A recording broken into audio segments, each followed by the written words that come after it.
Hi everyone, welcome back to Psyche Chat with Shikha Sharma. So it's our third video of what? Chapter 2, Self and Personality. So till now we have discussed बहुत general सी चीजें as an हमारा जो self concept है वो हमने discuss किया है, self और पर्सनालिटी क्या है वो हमने डिस्कस किया है, और इसके अलावा हमने क्या चीजें डिस्कस करी हैं, self efficacy, self esteem and self regulation. ये सारी चीजें अभी तक हमने डिस्कस करी हैं। अब हम आगे चलते हैं, हम डिस्कस करेंगे आज culture and self, and after that हम डायरेक्टली शिफ्ट करेंगे कॉन्सेप्ट ऑफ पर्सनालिटी पे। And with our next class, यानी कि क्लास जो हमारी E4 होने वाली है ऑन मंडे, उस क्लास में हम स्टार्ट कर देंगे क्या, theories of personality. All right, theories जो हैं पर्सनालिटी की वो बहुत टेक्निकल, थोड़ी कंफ्यूजिंग सी हो जाती हैं, बट हम देखते हैं एज मच एज पॉसिबल हम उसको इजी और सॉर्ट आउट करने की कोशिश करेंगे। ठीक है, तो पहले हम कल वाले क्वेश्चंस डिस्कस कर लेते हैं। ऑल राइट, तो चलिए, first question says what do you mean by self, और ये हमें डिफाइन करना है 3 मार्क्स में। सी 3 मार्क्स है, इट्स वेरी सिंपल कि आपको 3 पॉइंट्स बताने हैं। अब 3 पॉइंट्स में आप क्या क्या चीजें बताएंगे? सबसे पहले सेल्फ की डेफिनेशन दे देंगे, ठीक है। फिर आप बता सकते हैं कि सेल्फ किस तरीके से बनती है, लाइक हमारे फैमिली, हमारे फ्रेंड्स, हमारे खुद की जो ट्रेट्स होती हैं वो इसमें इंक्लूडेड होती हैं, और हमारे आसपास का जो भी एनवायरनमेंट है उससे हमारी सेल्फ जो है वो डेवलप होती है। ठीक है, थर्ड आप क्या बता सकते हैं? क्या बता सकते हैं थर्ड में? आप टाइप्स ऑफ पर्सनालिटी बता सकते हैं कि हमारे सेल्फ की टाइप है, पर्सनल सेल्फ और सोशल सेल्फ, वो आप बता सकते हैं। और इसके अलावा बेसिकली जो सेल्फ की डेफिनेशन है उसको या थोड़ा सा डाइवर्ट करके या किसी और थोड़ा सा वर्ड्स चेंज करके आप वो डेफिनेशन भी फिर से मेंशन कर सकते हैं। ठीक है, हाँ बिल्कुल, तो उसमें ऐसा कुछ नहीं है, सिंपल सिंपल वन लाइन वाले भी अगर आप 3 पॉइंटर्स बनाएंगे that is more than enough 3 marks में। तो क्योंकि आपको यहाँ पे आपकी क्रिएटिविटी देखनी है ना, सेल्फ का मतलब तो आप एक लाइन में डिफाइन कर सकते हैं, लेकिन यहाँ पे ये लोग जानना चाह रहे हैं कि अगर वो 3 मार्क्स में आ जाता है या 4 मार्क्स में आ जाता है तब आप क्या करेंगे। ठीक है, क्योंकि सेल्फ में तो बहुत छोटा कंसेप्ट है, और अगर यही 6 मार्क्स में आ गया फिर क्या करेंगे आप?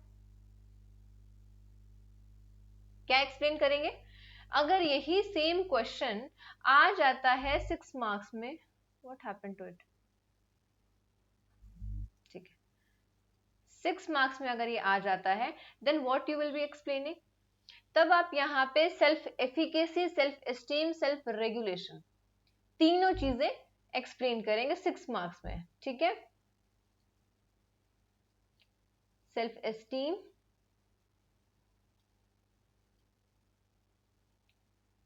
Self efficacy, and third is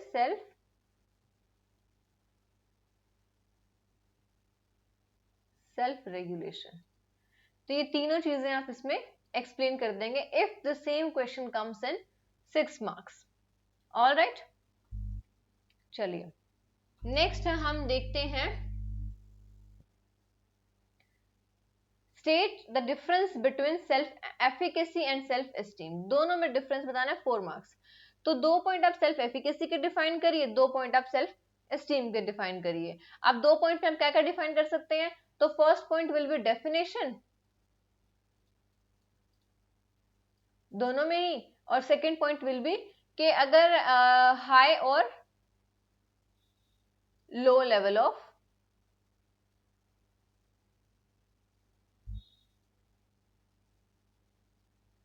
self efficacy and self esteem.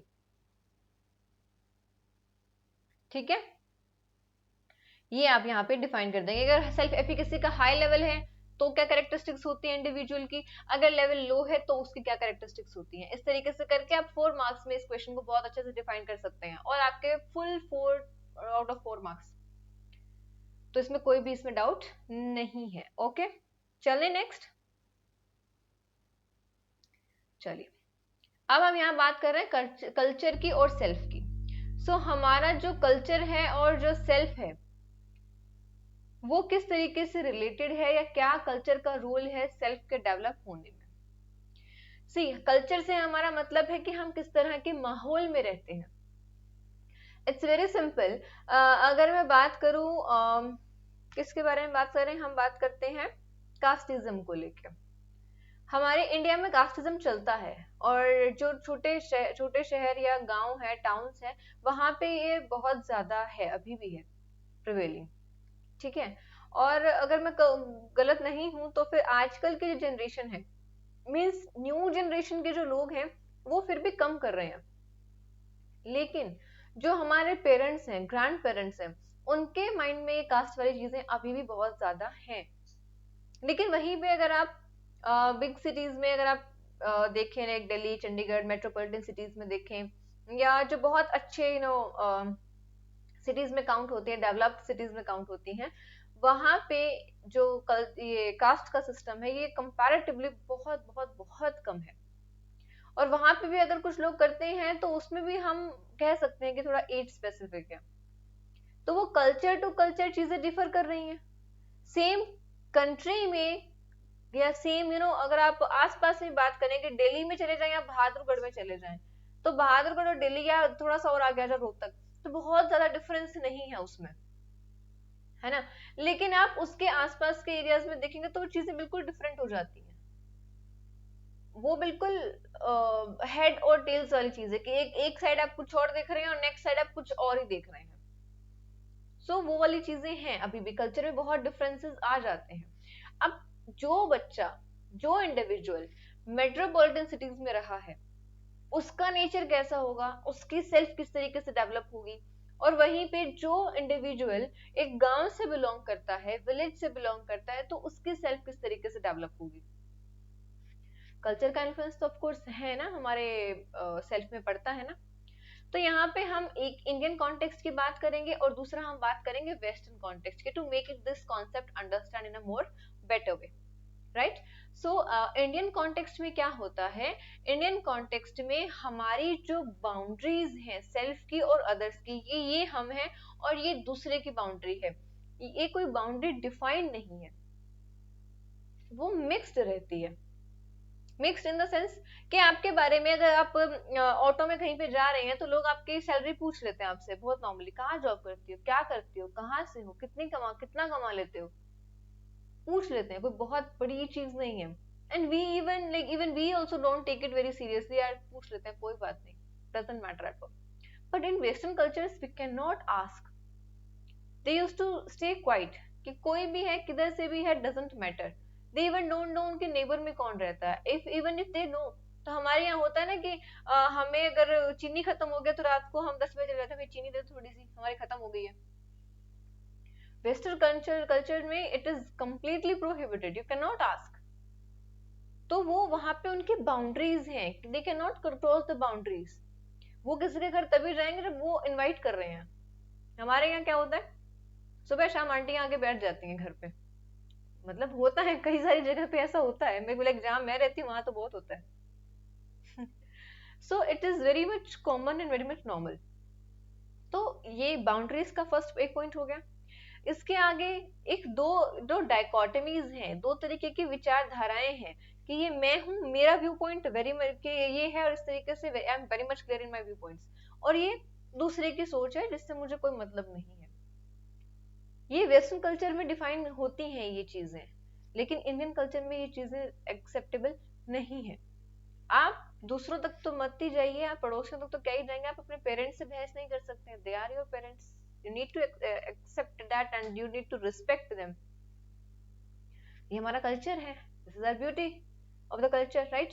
Then हमारे यहाँ पे क्या होता है कि जो हमारी सेल्फ है वो एक ग्रुप का हिस्सा है, लाइक हमारी फैमिली है, हमारे नेबरहुड है, वी नो दैट पर्सन। अब अगर आप यहाँ पे हैं, आपके सपोज एक सोसाइटी है, आपकी कॉलोनी है, you know each other, right. अगर आप यहाँ से निकल के मे बी आप इंडिया में हरियाणा से निकल के आप मे बी यूएसए या इंग्लैंड कहीं पे भी शिफ्ट हो जाते हैं, and suddenly you saw your neighbour, अरे अरे अंकल आप यहाँ, आप कितना ओवरवेल्म्ड खुश खुश हो जाता है ना, कितना फील ऐसे फील करते हैं कि अरे मेरे अंकल, मतलब एक अलग लेवल अटैचमेंट है वो, because we both of us we belong to the same group. आप चाहे कहीं पे भी जाइए but you belong to a group and it's like कि हम और हमारी सराउंडिंग, हमारे वहां ऐसा होता है, तो हम अपने कल्चर, हमारे रूट्स को, अपने एरिया को, अपने ग्रुप को नहीं छोड़ सकते। दीज थिंग्स को exist with us. Western culture में ऐसा नहीं है। They don't have such kind of groups जो आपके कल्चर में है, जो आपको कल्चर से जोड़ के रखते हैं, या इस तरह से वहां पे कुछ नहीं है। वहां पे ग्रुप की आइडेंटिटी अलग है और ग्रुप के अंदर इंडिविजुअल आइडेंटिटी डिफरेंट होती है। ठीक है, तो ये इंडियन कॉन्टेक्स्ट और वेस्टर्न कॉन्टेक्स्ट में है। अब हम थोड़ा सा इसको ऊपर रीड कर लेते हैं just to make it more understand, या just to make it understand in a more better way. Okay, Indian context में क्या होता है, the self is characterized by shifting nature of the boundary between self and others, कि आपके self और others की जो बाउंड्री है वो शिफ्ट होती रहती है। मतलब क्या हुआ कि आपके पेरेंट्स तो आपके रूम में कभी भी धपाक से घुस सकते हैं, कोई दिक्कत नहीं है। आप उनके बच्चे हैं, अच्छा हमसे छुपाओगे, आप हमसे दादागिरी करोगे। आपकी अलमीरा है वो आई एम श्योर आपकी पेरेंट्स सेट करते हैं मैक्सिमम बच्चों के। आपके कपड़े सेट करना, बुक्स मैनेज करना, रूम सेट करना आपके पेरेंट्स करते हैं, मदर करती हैं, फादर करते हैं, कोई भी करता है। लेकिन फॉरेन में ऐसा नहीं होता। Once you have crossed 18 means you are adult, now you need to manage everything on your own. तो पेरेंट्स की उसमें कोई रिस्पॉन्सिबिलिटी नहीं है। यहाँ पे क्या होता है, पेरेंट्स 70 के हो चुके हैं, बच्चे मे बी 45 के हो चुके हैं, तो वहां पे भी उनकी जो एक इंटरप्शन है वो चलती होती है। फॉरेन में ऐसा नहीं है। There are no clear dichotomies in India, कोई दो अलग विचारधाराएं यहाँ पे नहीं है। The self is generally not separated from one's own group, हम अपने आप को ग्रुप से अलग नहीं करते हैं। Other both remain in a state of harmonious coexistence. तो यहाँ पे क्या है, इंडिया में क्या है, कौन सा कल्चर है, कलेक्टिविस्टिक कल्चर है, और फॉरेन में कौन सा कल्चर है, इंडिविजुअलिस्टिक कल्चर है। So in western culture the boundary between the self and others appears to be fixed. तो इंडिया में सॉरी वेस्टर्न कल्चर में क्या होता है कि सेल्फ और अदर्स में जो बाउंड्री है वो फिक्स्ड बाउंड्री है। They seem to hold clear dichotomies between self and others, मेरी सेल्फ अलग है और ये मेरी सेल्फ के बाहर के लोग हैं, like it's a boundary and you can not cross that boundary. Even if you are studying in the same class in the same school since years, they don't know about the families, वो अपने एक दूसरे के families के बारे में भी नहीं जानते हैं। It is also like possible, very much normal. हमारे यहाँ पे क्या होता है, हमारे यहाँ पे हम बच्चे के पूरे खानदान के बारे में पता होता है, अरे तेरे मामा को मैंने कल वहां देखा था। और हमारी अलग लेवल फ्रेंडशिप होती है। In western culture the self and the group exist as two different entities। तो ग्रुप है, ग्रुप में भी आपकी सेल्फ अलग है with clearly defined boundaries, कि ये मेरी बाउंड्री है and you cannot cross that। if you are trying to cross the boundary then this is going to be kind of झगड़े वाली सिचुएशन हो सकती है and that is going to be harmful for you, right? सो इस तरह की चीजें होती हैं वेस्टर्न कल्चर में। तो ये था कल्चर और सेल्फ। अब हम बात करते हैं कॉन्सेप्ट ऑफ पर्सनैलिटी। पर्सनैलिटी क्या है, जैसे कि हम बात कर चुके हैं, पर्सनैलिटी का जो एक मेन एवोल्यूशन हुआ था या शुरुआत हुई थी, इसके बारे में लोगों ने बात करना शुरू किया था। वो बात करना शुरू किया था किस चीज की वजह से, रोम में क्या होता था, थिएटर होता था। तो वहां पे लोग क्या करते थे, नकली के मास्क पहनते थे और वो लोग वहां पे फेशियल में जो उनका प्ले होता था, प्ले में वो एक्ट करते थे। So once they have wear the mask, तो उनका एक वो था कि अब ये प्ले के कैरेक्टर में है, तो उनकी आइडेंटिटी वही होती थी जो कैरेक्टर का नाम है। तो उस चीज को ये लोग कहते थे, क्या लैटिन में एक वर्ड निकला था पर्सोना, और उसका मतलब था मास्क। तो यहीं से हमने शुरू किया था, बिकॉज हम भी एक तरीके का मास्क पहन के रखते हैं, like in front of our friends we have different mask, parents के सामने डिफरेंट मास्क है और अपने टीचर्स के सामने डिफरेंट मास्क है। तो इस तरीके से अलग अलग लोगों के सामने अलग अलग हम अपनी पर्सनैलिटीज को शो करते हैं। तो यहीं से पर्सनैलिटी के बारे में जो डिस्कस करना था लोगों ने शुरू किया था।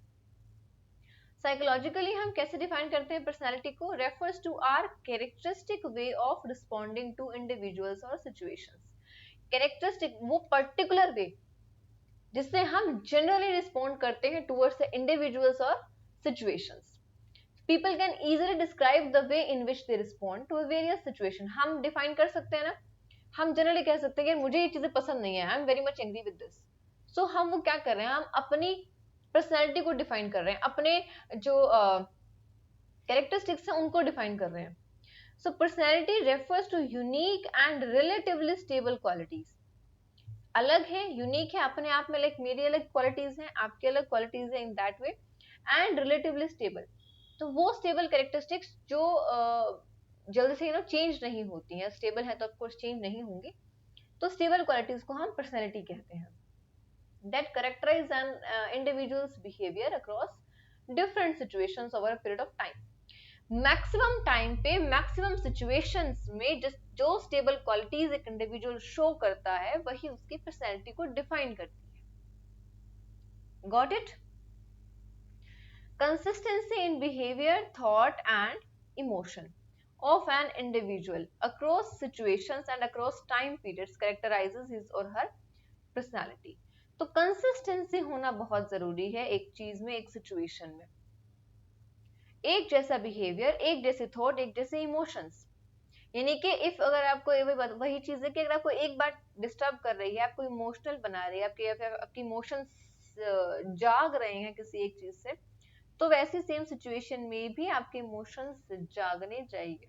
You are feeling like crying in a particular situation, then in the similar situation the same response would be there, right? Okay, तो दैट इज योर पर्सनालिटी. ऐसा नहीं कि अच्छा इसके सामने तो मैं रो रहा हूँ, उसके सामने मैं बिल्कुल नहीं रोऊंगा, वो वाली चीजें नहीं होनी चाहिए. तो अगर आपका सेम सिचुएशन है और आपको रोना आ रहा है, दैट मीन्स आपको सिमिलर सिचुएशन में भी रोना आएगा. ओके? अब पर्सनालिटी की भी कैरेक्टरिस्टिक्स हैं, पता है आपको, फीचर्स हैं. क्या फीचर्स हैं? पर्सनालिटी खुद की कुछ क्वालिटीज हैं, जैसे कि ये फिजिकल भी है और साइकोलॉजिकल कंपोनेंट्स भी हैं. साइकोलॉजिकल तो समथिंग जो हम मेजर नहीं कर सकते, फिजिकल समथिंग जो हम मेजर कर सकते हैं. तो thought is something which is psychological and the way we are behaving, the overt behaviour is physical. ठीक है? Its expressions in terms of behavior is fairly unique and in a given individual. मतलब जिस तरीके से हम express करते हैं अपने आप को, अपने इमोशंस को, अपने फीलिंग्स को, अपने थॉट्स को, मीन्स हमारा जो बिहेवियर है वो यूनिक है एक इंडिविजुअल में. मेरा जो बिहेवियर है वो डिफरेंट है, किसी और का बिहेवियर डिफरेंट है. जैसे मेरे साथ एक चीज है, मैं गलत चीजें बर्दाश्त नहीं कर सकती, if I'm not agreeing with the points, तो मैं उसके लिए आर्ग्यू कर सकती हूँ, फिर चाहे मेरे सामने कोई भी खड़ा हो. मे बी और किसी और के लिए हो सकता है कि यार छोड़ो यार, क्यों बहस करनी, जाने दो. Depends. Third one is it's main feature do not easily change with time. जो पर्सनैलिटी के इंपॉर्टेंट मेन फीचर्स हैं वो टाइम के साथ जल्दी से चेंज नहीं होते. ठीक है? जो हमारी मेन कैरेक्टरिस्टिक्स हैं वो टाइम के साथ यानी कि लंबे वक्त तक हमारे साथ रहेंगी.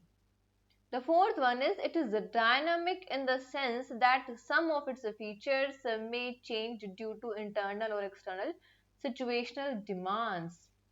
ये डायनामिक भी है, ये स्टेबल भी है, ये डायनामिक भी है. मतलब डायनामिक का क्या मतलब होता है? डायनामिक ऊपर नीचे, डायनामिक का मतलब सिंपली होता है ऐसे. ऊपर नीचे का मतलब फ्लक्चुएट होना, चेंज होता रहना. ठीक है? This is static, this is dynamic. इस चीज को याद रखें.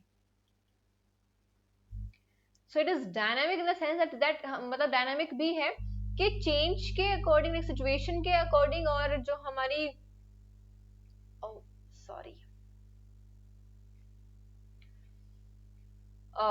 सिचुएशन के अकॉर्डिंग, और बहुत सारे हमारे सामने मतलब कौन सा इंडिविजुअल है, क्या स्टिमुलस है, उसके अकॉर्डिंग हमारा जो बिहेवियर है वक्त के साथ थोड़ा बहुत चेंज होता भी है.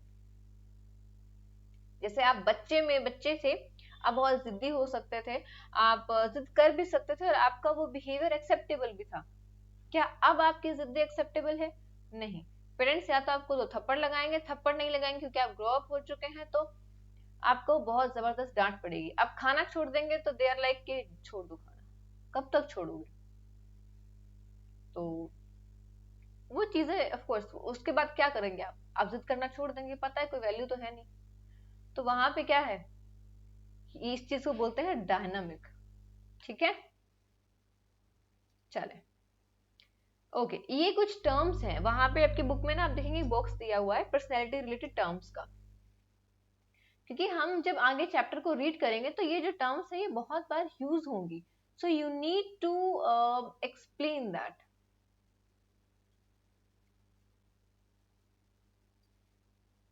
Explain what way? Basically you need to understand that. ठीक है, temperament, trait, disposition, character, habit and values, इन चीजों को हम आइए एक्सप्लेन करते हैं, इनको अंडरस्टैंड करते हैं कि इनका मीनिंग क्या है। टेम्परामेंट का मतलब है सिंपल, टेम्परामेंट से हमें क्या समझ आता है? टेम्परेचर।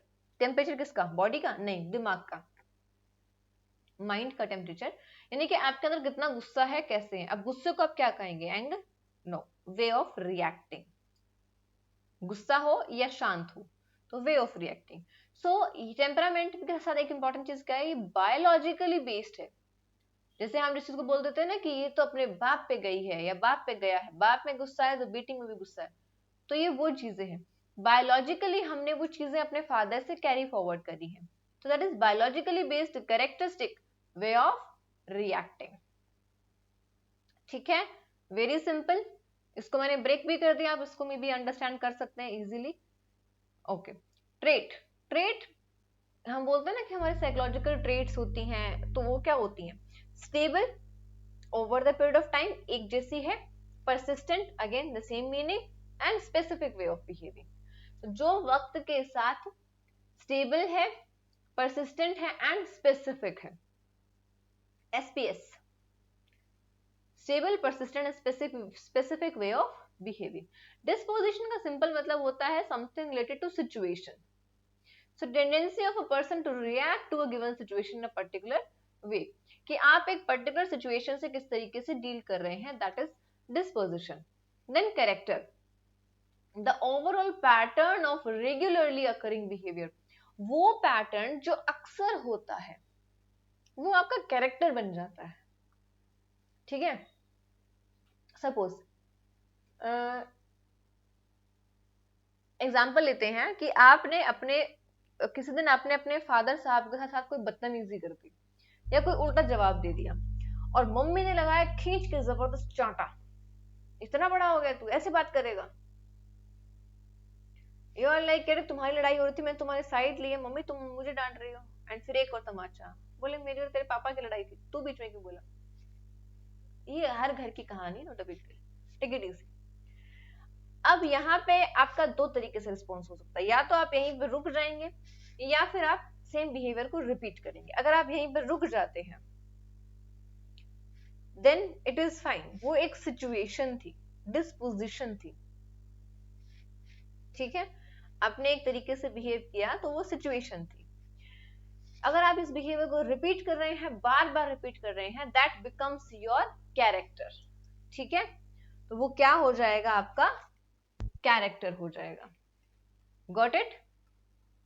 सो वो बिहेवियर जो आप बार बार बार बार शो कर रहे हैं, ओवरऑल पैटर्न है और रेगुलरली होने वाला बिहेवियर है। हैबिट, हैबिट क्या होती है? जैसे सुबह चाय पीने की हैबिट, सोने से पहले दूध पीने की हैबिट, हर दिन हर रोज सेम टाइम 4-5 बजे के आसपास जो स्नैक खाने की अंदर से वो होती है ना, चल उठती है क्योंकि खाना है मुझे, that is habit. So over learned modes of behaviour, ज्यादा लर्न कर लिया हमने उस मोड ऑफ बिहेवियर को, दैट इज हैबिट। गोल्स क्या होते हैं? सॉरी, वैल्यूज क्या होती है? Goals and ideas that are considered important and worthwhile to achieve, वो हमारे आइडियाज, वो गोल्स, वो आइडियोलॉजी जो हम अचीव करना चाहते हैं, जो हमारे लिए इंपॉर्टेंट है, यू नो, उसको अचीव करना हमारे लिए इंपॉर्टेंट है, दैट इज व्हाट? वैल्यूज। ठीक है, ये सारे टर्म्स हमने डिफाइन कर दिए हैं। अब next, approaches, different approaches, the major approaches of personality. Okay अब हम क्योंकि नेक्स्ट क्लास से हम थ्योरीज डिस्कस करने वाले हैं और थ्योरीज पे आने वाले हैं, तो जितनी भी पर्सनैलिटी की थ्योरीज हैं हमने उनको कैटेगरीज में सेग्रीगेट करने की कोशिश करी है। और ये सारी थ्योरीज नहीं है, लेट मी टेल यू, ये बहुत कम थ्योरीज हैं जो हमने कैटेगरीज में डिफाइन करी है। कैटेगरीज है मेजर दो, type approach and trait approach. इसके आगे इंटरेक्शनल अप्रोच और भी है, वो भी हम बात करेंगे। बट मेजर जो थ्योरीज हैं जो एक पर्टिकुलर टाइम पीरियड में आई थी उनको हमने कैटेगराइज कर दिया, क्योंकि एक जैसी सी थ्योरीज थी। वो कैसी थी वो मैं अभी आपको बताती हूँ। और इसके बाद जो थ्योरीज आई, उसके बाद थ्योरीज नहीं आई, उसके बाद आए थे स्कूल्स, साइकोडायनामिक, बिहेवियरिज्म, ह्यूमनिस्टिक, उनकी थ्योरीज आई थी, तो वो भी हम पढ़ेंगे। बट वो इन अप्रोचेस का पार्ट नहीं है, वो इनसे अलग है। ठीक है, शुरू में जब लोगों ने पर्सनैलिटी को डिफाइन करना शुरू किया तो उस वक्त ये सब चीजें चल रही थी। इट्स नॉट लाइक कि बाद में नहीं किया, बट सी हर एक थ्योरी का अपनी कोई डेट है। और कोई जो थ्योरीज है जो बहुत पुराने टाइम पे आई थी, जिस टाइम पे ग्रीक्स थे, उस वक्त भी आई है ये थ्योरीज, बिल्कुल आई है। और उसके बाद भी आई है थ्योरीज। तो different the way they have defined और they have tried to define personality, उस तरीके का हमने एक कैटेगरी बना दी, टाइप और ट्रेट अप्रोच। अब हम समझते हैं कि टाइप अप्रोच में कौन सी तरह की थ्योरीज आती हैं और ट्रेट अप्रोच में कौन सी तरह की थ्योरीज आती हैं, या फिर ये कहें कि ये अप्रोचेस पर्सनालिटी को किस तरीके से डिफाइन करती है। ठीक है, यानी कि टाइप अप्रोच में सपोज 5 या 6 अगर थ्योरीज हैं तो उनका मेजर थॉट क्या है, ऐसे ही जो ट्रेट अप्रोच की थ्योरीज है उनका मेजर थॉट क्या है। ठीक है, the first one is type approach. Type approaches attempt मतलब ट्राई करते हैं to comprehend human personality, human personality को डिफाइन करने का by examining certain broad patterns. Broad patterns यानी कि उन्होंने कुछ बड़े अच्छे, ब्रॉड का मतलब है कि खुला। ठीक है, तो आपने एक सिंपली एक कैटेगरीज बना दी, पैटर्न्स बना दिए। तो ये पैटर्न है तो एक तरीके की पर्सनैलिटी है, यही वाला पैटर्न है तो एक तरीके की पर्सनैलिटी है, और ये पैटर्न है तो इस तरह की पर्सनैलिटी है। Broad broad patterns of examining certain broad patterns in the observed behavioral characteristics. behavioral characteristics जिन्होंने क्या करी, ऑब्जर्व करी of individuals। यानी कि क्या मतलब हुआ इस बात का, इंडिविजुअल्स को ऑब्जर्व करने के बाद, उनकी बिहेवियर्स को ऑब्जर्व करने के बाद जब हमने ह्यूमन पर्सनैलिटी को कुछ ब्रॉड पैटर्न्स में क्लासिफाई करने की कोशिश करी, उसको हमने टाइप अप्रोच बोला। हमने बता दिया कि हमने कैटेगरी बना दी कि भाई ये वाली अगर कैरेक्टरिस्टिक्स हैं तो ये पर्सनैलिटी, ये वाली कैरेक्टरिस्टिक्स हैं तो ये पर्सनैलिटी, और ये वाली कैरेक्टरिस्टिक्स हैं तो ये वाली पर्सनैलिटी। इस तरीके से हमने क्या किया, ब्रॉड पैटर्न्स बना दिए हमने, किस चीज के, कैरेक्टरिस्टिक्स के। ठीक है, each behavior pattern refer to one type, हर एक पैटर्न एक टाइप बनाता है, in which individuals are placed in terms of similarity of their behavioral characteristics with that pattern। अब अगर मेरी पर्सनैलिटी की कैरेक्टरिस्टिक्स बी पैटर्न से मिलती है तो मैं बी पर्सनैलिटी से हूँ, या अगर मेरी पर्सनैलिटी सी से मिलती है तो मैं सी पर्सनैलिटी हूँ। ठीक है, तो इस तरीके से उन्होंने टाइप्स दी थी पर्सनैलिटी की। ओके, नाउ हम बात करते हैं ट्रेट अप्रोचेस की। इनको मैं थोड़ा और एक्सप्लेन करके बताऊंगी हमारी नेक्स्ट क्लास में, जब मैं इनके टाइप अप्रोचेस के अंदर कौन से थ्योरीज आती हैं वो आपको बताऊंगी, और साथ साथ में ट्रेट अप्रोचेस में कौन से थ्योरीज आती हैं वो भी बताऊंगी। ठीक है, और क्यों आती हैं वो भी, यानी कि हम सेम स्लाइड को डिस्कस करेंगे when after doing all the theories of type and trait approaches. Clear, तो आपको कंफ्यूजन नहीं रहेगी इसमें। Trait approaches focuses on the specific psychological attributes along with individuals tend to differ in consistent and stable ways। मतलब फिर से पढ़ते हैं इस चीज को धीरे धीरे करके, ब्रेक करके। ट्रेट अप्रोचेस क्या करती है, फोकस करती है on what, on specific psychological attributes. Specific psychological जो हमारी एट्रीब्यूट्स को हम कैरेक्टरिस्टिक भी कह सकते हैं, उन कैरेक्टरिस्टिक्स पे, एट्रीब्यूट्स पे फोकस करती है। अलोंग विच, जिसके साथ में इंडिविजुअल्स टेंड टू डिफर, कि इंडिविजुअल्स जिसके बेसिस पे हम इंडिविजुअल को डिफर करते हैं, अलग करते हैं, इनकंसिस्टेंट एंड स्टेबल वेज। यानी कि ये क्या बता रहा है, ट्रेट अप्रोचेस क्या है, वो स्टेबल और कंसिस्टेंट वेज जिसके बेसिस पे हम इंडिविजुअल्स में कैटेगराइजेशन करते हैं। ठीक है, कंसिस्टेंट एंड स्टेबल वेज का मतलब क्या है, ways of what, ways of behaviour. बात वही है कि वो बिहेवियरल चीजें हमने ऊपर वाले में हमने ऑब्जर्व किया था कि इस तरीके की पर्सनैलिटीज होती हैं, उसके बेसिस पे हमने वहां पे थ्योरी बना दी। ठीक है, यहाँ पे हमने क्या किया, हमने एक कैरेक्टरिस्टिक को पकड़ा। सपोज हमने देखा कि शाइनेस या फिर बोल्डनेस या कॉन्फिडेंस कह सकते हैं। तो शाइनेस को और हमने कॉन्फिडेंस को हमने देखा कि लोगों में है ये, कोई ज्यादा शाय है तो कोई ज्यादा कॉन्फिडेंट है, कोई कम शाय है तो कोई कम कॉन्फिडेंट है। इस तरीके की पर्सनैलिटीज हैं, तो हमने इनको मैच करके हमने एक तरीके की पर्सनैलिटी बनाई। ठीक है, तो ऊपर वाली पर्सनैलिटी में क्या था, उन्होंने टाइप बता दी, भाई ये अगर कैरेक्टरिस्टिक हो गई तो इसमें ये हो गई, तो इसमें ये हो गई, तो इसमें। नीचे वाले में क्या बता रहा है कि हमने वो कंसिस्टेंट वेज लिए हैं जिसके बेसिस पे, साइकोलॉजिकल एट्रीब्यूट्स लिए जिसके बेसिस पे हम लोगों के बिहेवियर में, लोगों के पर्सनैलिटी में डिफरेंस बता सकते हैं। इसका मतलब क्या हुआ, जैसे कि लेस फ्रेंडली या मोर शाय पर्सन, या इस तरीके से हम एक कैरेक्टरिस्टिक बना सकते हैं, दो किसको मिला के, दो स्टेबल एट्रीब्यूट्स को मिला के। Got it, alright. यहाँ पे नीचे एग्जांपल भी दिया हुआ है, जैसे one person may be less shy whereas another may be more. One person is more friendly, maybe less friendly, and whereas another may be more friendly. So here shyness and friendliness represent traits along which the individual can be rated in terms of degree of presence or absence of concerned behavioral quality of or a trait, कि उसमें वो characteristic है या नहीं। It's very simple. Alright, next करते हैं हम interactional approach. Last part है, ये आज की लास्ट स्लाइड है, इसके बाद हम क्वेश्चंस करेंगे and then we are done. It's already 32 minutes now. Interactional approach बोलती है all such situational characteristics play an important role in determining our behaviour. हमारे बिहेवियर को डिफाइन करने में सिचुएशनल जो कैरेक्टरिस्टिक्स हैं, सिचुएशंस जो होती हैं, वो ज्यादा इंपॉर्टेंट है। यानी कि हमारा जो बिहेवियर है वो बिना सिचुएशन के पता ही नहीं लग सकता। हमारा नेचर फ्रेंडली है या शाय है, ये कब पता लगेगा, जब हम एक ऐसे क्राउड में मौजूद हैं जहाँ पे हमें लोगों से बात करने की जरूरत है।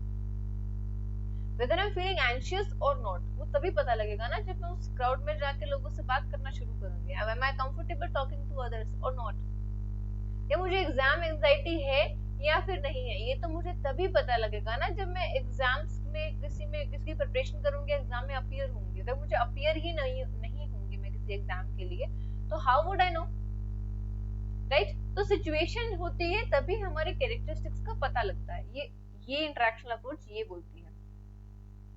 People may behave as dependent or independent not because of their internal personality. वो independent या dependent behave करते हैं लोग इसलिए नहीं कि उनके अंदर की personality ऐसी है, but because of external rewards and threats available in the particular situation. बल्कि situation के basis पे, अगर situation खतरनाक लग रही है तो वो dependent होंगे, अगर situation बहुत अच्छी positive है तो they would be behaving as independent, right?